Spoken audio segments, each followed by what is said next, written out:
a surfear en los años 70, concretamente en el año 70, en 1970. ¿Por qué? Pues por una casualidad. Un compañero mío de oficina, en aquella época trabajaba yo en un banco, y pues me preguntó un día que si quería ir con él con una tabla que le habían dejado a probarla, una tabla de surf. Me estuvo enseñando unas revistas,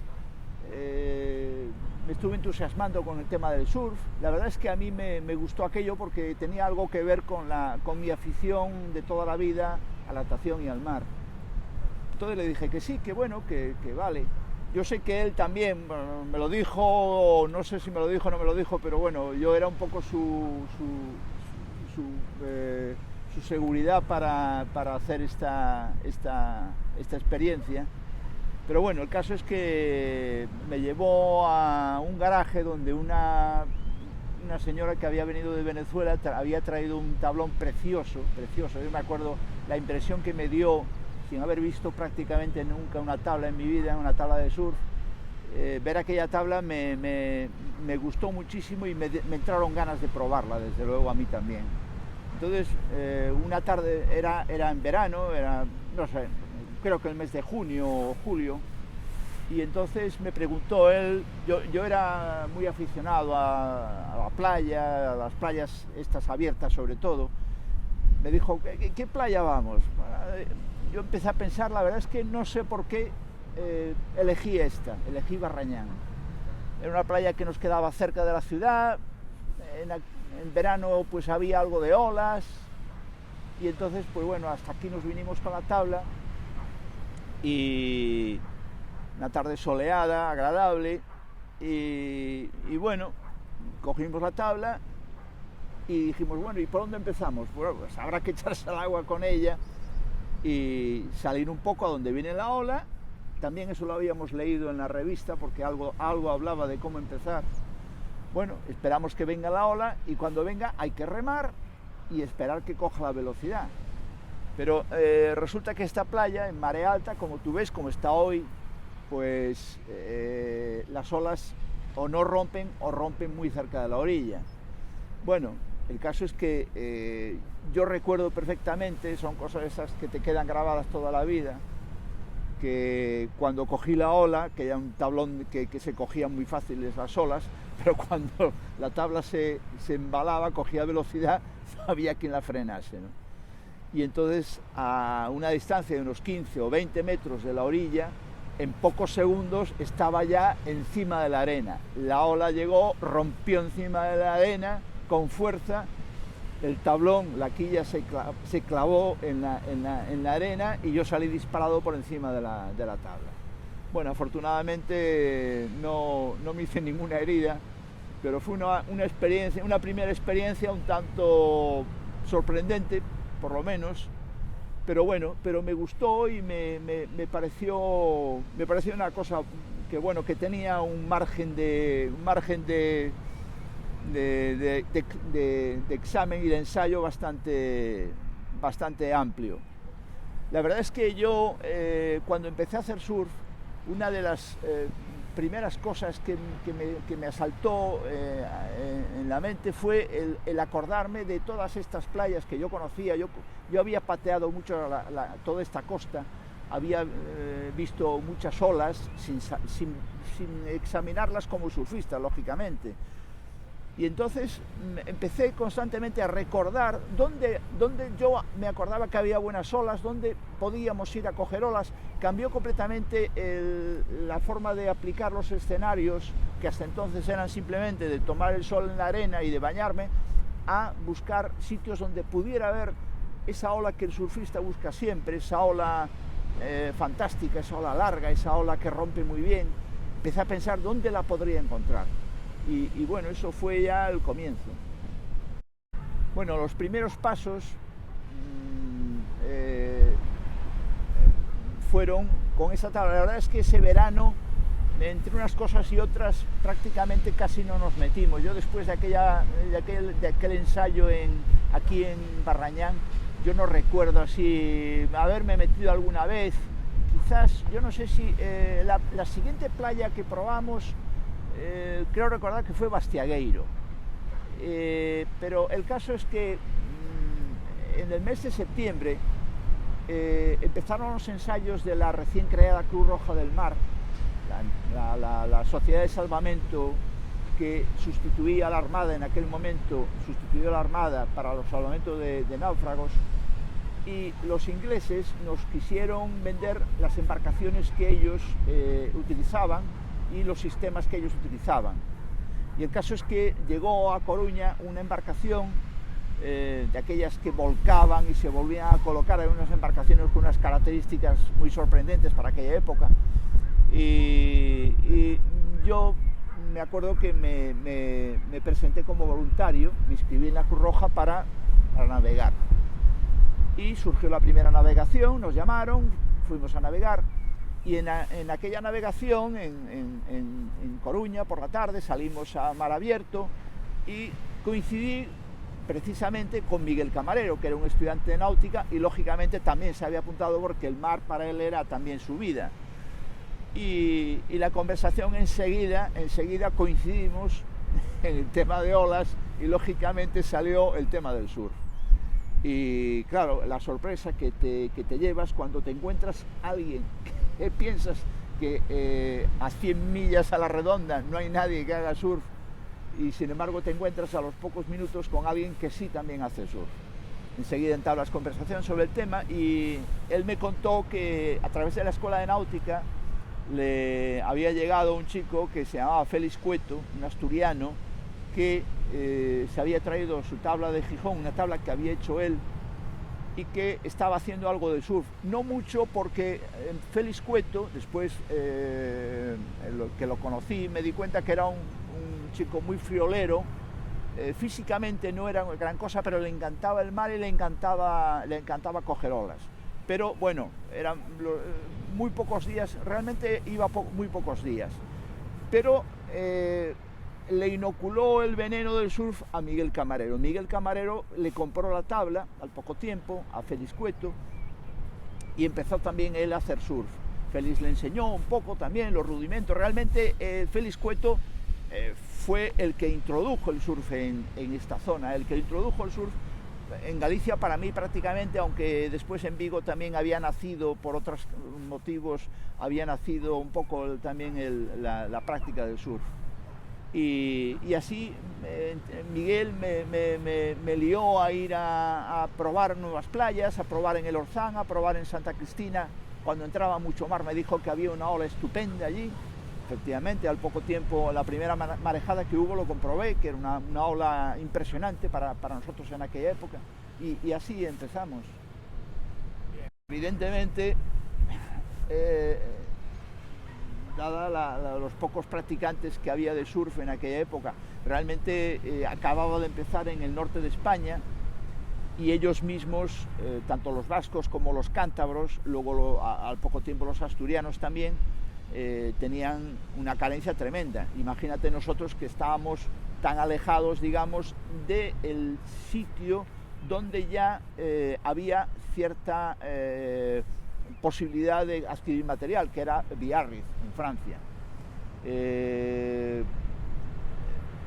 Realmente las tablas era un milagro encontrar una tabla fuera como fuera, o sea, ya no a la venta, sino que alguien apareciera con una tabla, porque claro, si alguien aparecía con una tabla, enseguida le preguntabas, oye, ¿me la vendes?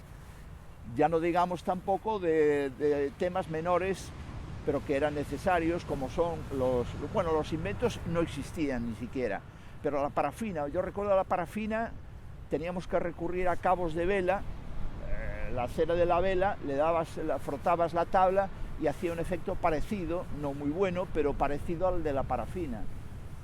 Y luego, por supuesto, al principio nadie pensaba en los trajes de surf, a pesar de que el agua aquí estaba fría y te posibilitaba estar como mucho media hora, 45 minutos, llegar a una hora en el agua era ya un milagro y salías absolutamente congelado. Sin embargo, al principio pues no le dábamos importancia. Lo que pasa es que cuando empezó el invierno empezamos a experimentar verdaderas penurias con el tema de la temperatura del agua.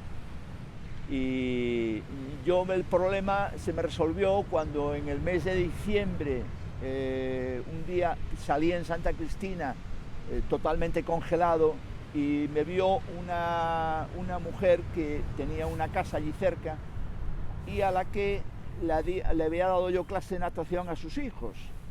Entonces me conocía, me vio y me dijo, oye, yo si quieres te presto el traje de mi marido, el traje un traje de pesca submarina, porque claro, no había trajes de surf, pero bueno, un traje de pesca submarina pues era ideal en aquel momento. Y efectivamente al día siguiente me lo trajo, me lo puse, me puse solo la chaqueta porque el pantalón ya era demasiado, ya era un lujo extraordinario y ya ni hacía falta.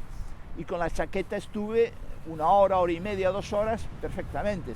Yo estaba encantado con aquella mejora, aquel avance que habíamos hecho, porque decía, bueno, si el resto del invierno tengo que estar pasando el frío que estoy pasando ahora, pues sería horrible, ¿no? Pero bueno, esos fueron los primeros tiempos del material. Y eso por desgracia para nosotros, duró muchos años. En cuanto a descubrimiento de playas, la verdad es que era una de las cosas que más me gustaba a mí del surf. El surf tiene muchas vertientes, tiene muchas facetas.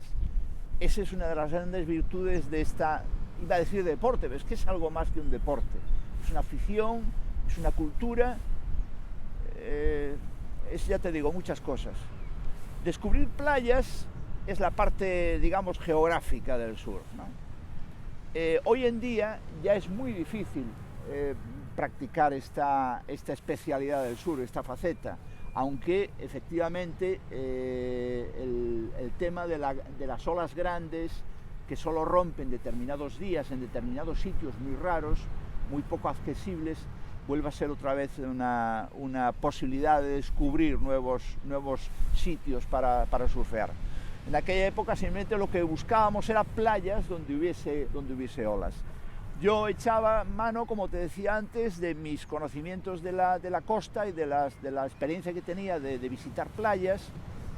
Y bueno, yo recuerdo que compré un mapa, que en aquella época era de lo mejor que había, en mapas turísticos, que era el mapa de Firestone. Me acuerdo que era un mapa que tenía Galicia, toda la costa gallega muy bien reflejada. Y yo lo que buscaba siempre era, en primer lugar, arenales más o menos abiertos a la dirección más frecuente del mar, que es aquí es la noroeste, y luego que los vientos dominantes más frecuentes ese arenal estuviera resguardado. Aquí los vientos dominantes son el sur, con situaciones como la de hoy, por ejemplo, con algo de frentes nubosos y eso, o bien con anticiclón el nordeste. Entonces, realmente no sé, bueno, al principio nos movimos por la zona de Coruña, esta era la playa que en principio, con situaciones invernales de sur, que era la más frecuente, era la playa en la que habitualmente nos metíamos. Ahí detrás de mí están los picos donde solíamos estar. Luego resulta que cuando vino un sudafricano, que es otra historia, que nos visitó y estuvo unos meses con nosotros, un día lo llevamos a la playa de Sabón, que está aquí cerca. Era una playa que realmente nosotros no nos habíamos fijado mucho en ella, nos parecía que el oleaje era un poco agresivo. Un día llevamos a este chico, este sudafricano, que tenía mucha más experiencia que nosotros en el sur, por supuesto, y cuando vio aquellas olas dijo, esta es la mejor playa de toda la costa, sin duda. A partir de ese momento empezamos a ir mucho más a Sabón. Luego Doniños concretamente, fue al cabo del tiempo, al cabo de los años, 4 o 5 años de estar haciendo surf, un día en el Chabolo, en el famoso Chabolo, donde Rufino empezó a hacer sus primeras tablas, que estaba situado en la bahía del Orzán, y desde el cual se veía la costa de Ferrol, se veía un pedacito de la costa de Ferrol, pues un día con viento nordeste, que no había olas, el viento era muy malo, me acuerdo que el viento nos daba de frente completamente. A mí me llamó la atención, primero, que desde donde estábamos se veía un trozo de playa, un trozo de arenal, casi en el horizonte. Luego, además, el viento venía justo de esa playa, con lo cual se suponía que este viento, un viento muy constante, ese nordeste, nacía, digamos, le entraba ese arenal por tierra, con lo cual el viento allí era bueno. Y el último pensamiento ya era decir, bueno, malo será que esa playa, que parece que está relativamente abierta, no le entre algo de mar. La localizamos en el mapa, efectivamente, era una playa con orientación oeste-suroeste, era buena para el viento nordeste, para que fuera un viento offshore, y sin embargo parecía lo suficientemente abierta para que algo de oleaje entrase. Y esa fue quizás una de las primeras expediciones más serias que empezamos para descubrir playas. Llegamos hasta Ferrol, que en aquella época, pues en autopista, con carreteras muy malas, tardábamos así como 3 veces más de lo que se tarda hoy en día, pero que cuando llegamos a Doniños nos compensó totalmente el sacrificio de haber llegado hasta allí. Era una tarde de verano, con 1 metro de ola, y me acuerdo ver peinar el viento nordeste ese que habíamos visto, ver peinar aquellas olas, unas olas suficientes, ni muy grandes ni muy pequeñas, unas olas deliciosas con unas paredes muy bonitas. Nos entraron tantas ganas de coger olas que no perdimos ni un minuto en mirar más. Nos pusimos los trajes y bajamos corriendo por el camino de arena hacia las dunas, y enseguida estábamos cogiendo aquellas olas maravillosas que acabábamos de ver unos minutos antes. Esa fue la primera irrupción a Doniños, y Doniños después se convirtió, lógicamente, en la playa más recurrente para los veranos. Y eso que, repito, era una expedición llegar hasta allí. Rufino es otro de los grandes pioneros del surf en Galicia, el surf en La Coruña, pero no tanto que también por su afición al mar y porque empezó enseguida con nosotros, enseguida nos localizó, porque parece que los surfistas cuando empiezan en un sitio tienen imán unos con otros y se terminan juntando enseguida. La verdad es que, claro, vamos a los mismos sitios y terminamos encontrándonos. Rufino siempre ha sido una persona muy emprendedora. La prueba es que, bueno, que ahora partiendo de cero, ha llegado a tener una industria del poliéster, en este caso aplicada a la construcción de náutica, fantástico. Y él empezó realmente, la semilla de lo que tiene hoy en día fueron las tablas de surf. Rufino desde el primer momento pensó en hacer tablas de surf, basándonos en esa falta de material que comentábamos antes.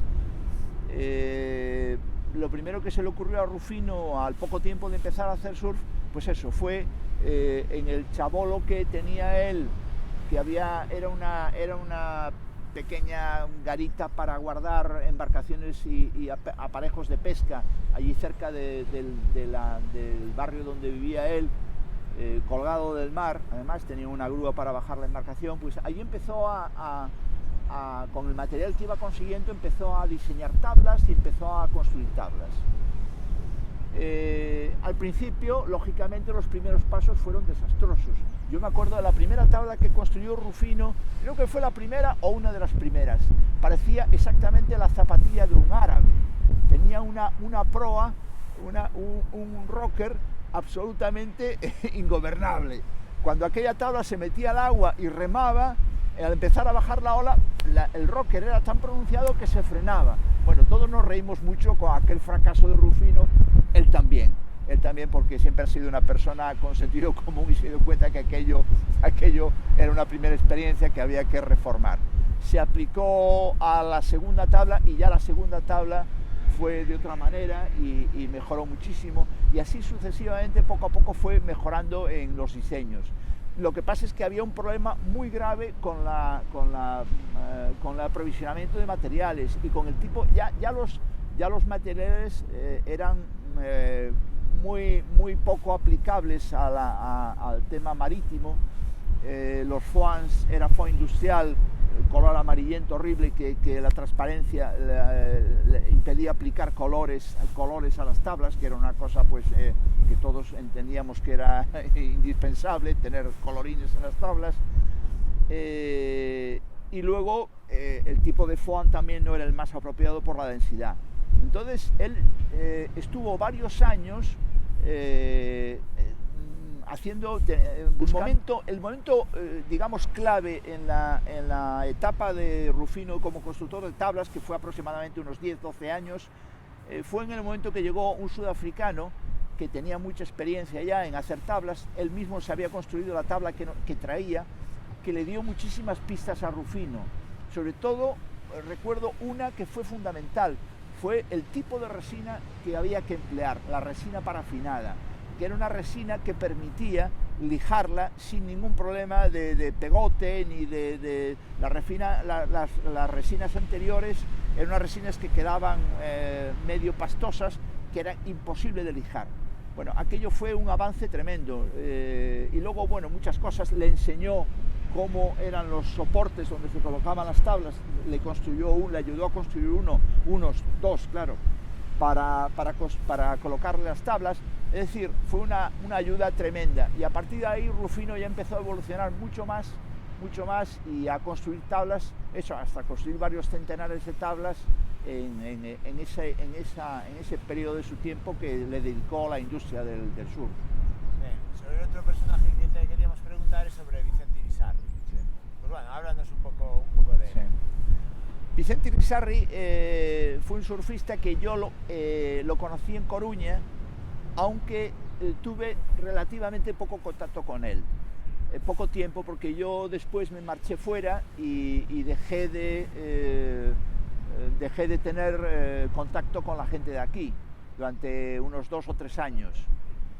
Pero cuando volví a Ferrol, en el año 80, Vicente, precisamente, había sido contratado por una empresa de Fenia, una empresa ferrolana, como gerente, como director gerente. Y enseguida nos encontramos, como decía antes, como se encuentran los surfistas, que es al borde del mar. Un buen día en San Jorge apareció Vicente, nos dimos un abrazo, porque hacía tiempo que pues eso, 3-4 años que no nos veíamos, y me explicó que a partir de ese momento íbamos a ser compañeros habituales de olas, porque iba a trabajar en Ferrol.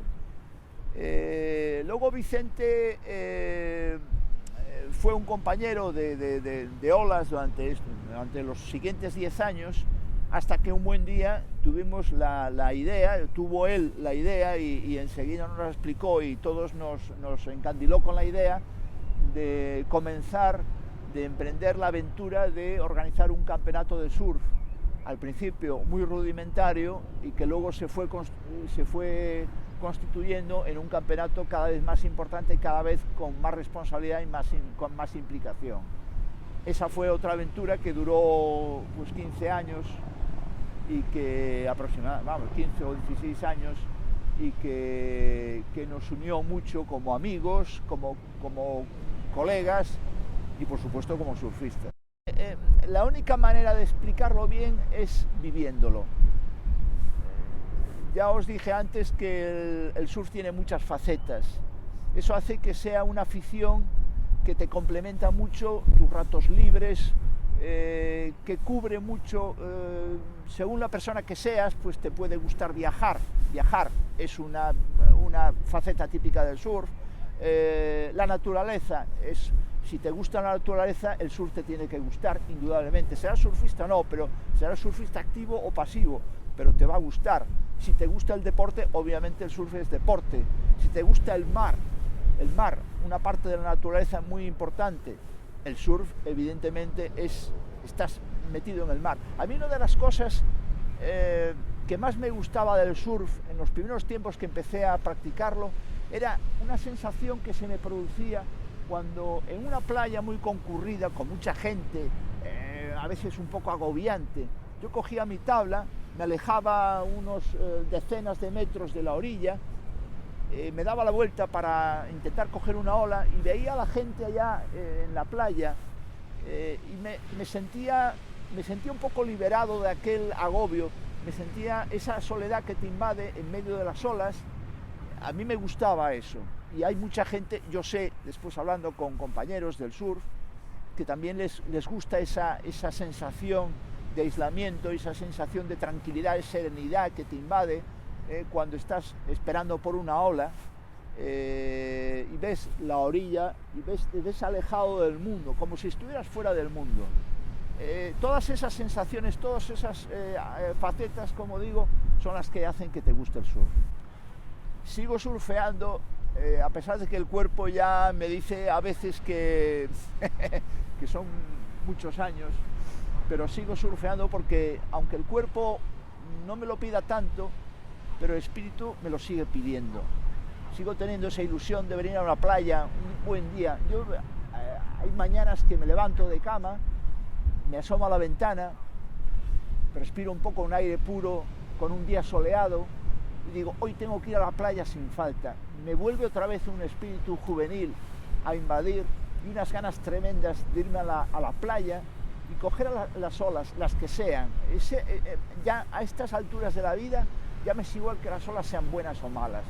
Lo que me gusta es entrar al agua, ponerme encima de la tabla y esperar una ola. Eso todavía me sigue entusiasmando.